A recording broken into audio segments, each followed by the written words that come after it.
The Lord is my shepherd, I shall not want. Don't you love that psalm? That is Psalm number 23.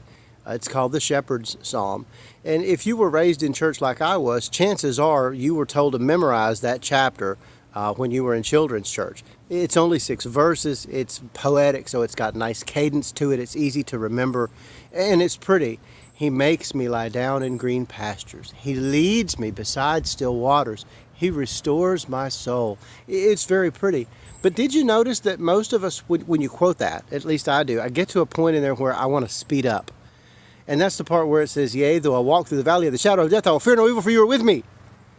Well, we do that because we really don't want to talk about the valley of the shadow of death. That's not a place any of us want to go. So we just as soon pretend that part's not in there.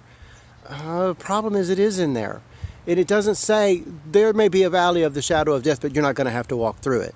What it says is, while I'm walking through it, I will not fear, for you are with me, which is pretty amazing. Isaiah said in Isaiah 43, God said through him, I should say, when you walk through the waters, I will be with you, and the rivers will not overtake you. And when you walk through the fire, I will be with you, and you will not be burned.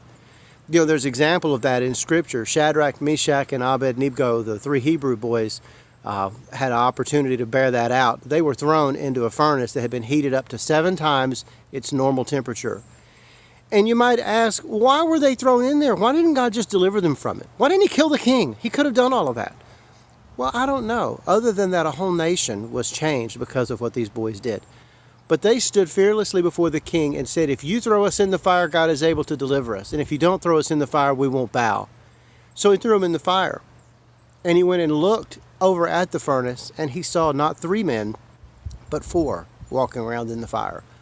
They were thrown in tied up, but they weren't tied up walking around in there. And when they came out, they didn't even smell like smoke. So they went through the fires, you could say the fires of death, or the valley of the shadow of death. But because they did not fear, God was with them the whole time. Now, the Scripture doesn't say that they knew Jesus was with them. It says the king saw him. So the king saw the Son of God walking around with him in the fire. I want to tell you today that the Son of God is walking around with you through the fire. You may be going through the valley of the shadow of death. Death may be between you and the light, and you are in its shadow. But you have no reason to fear because God is with you. And though you walk through the fire, you'll not be burned.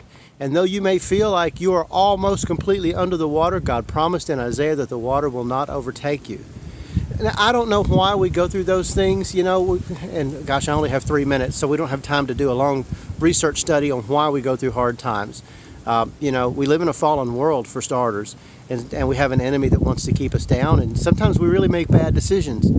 But the bottom line of it is, when we find ourselves going through the fire, when we find ourselves walking through the valley of the shadow of death, we have no reason to fear if we will hold on to his hand and trust him. Hang on to his word, where it says that we will not be overwhelmed, we will not be overcome, and we will not be burned. I love you. Hope you have a wonderful year.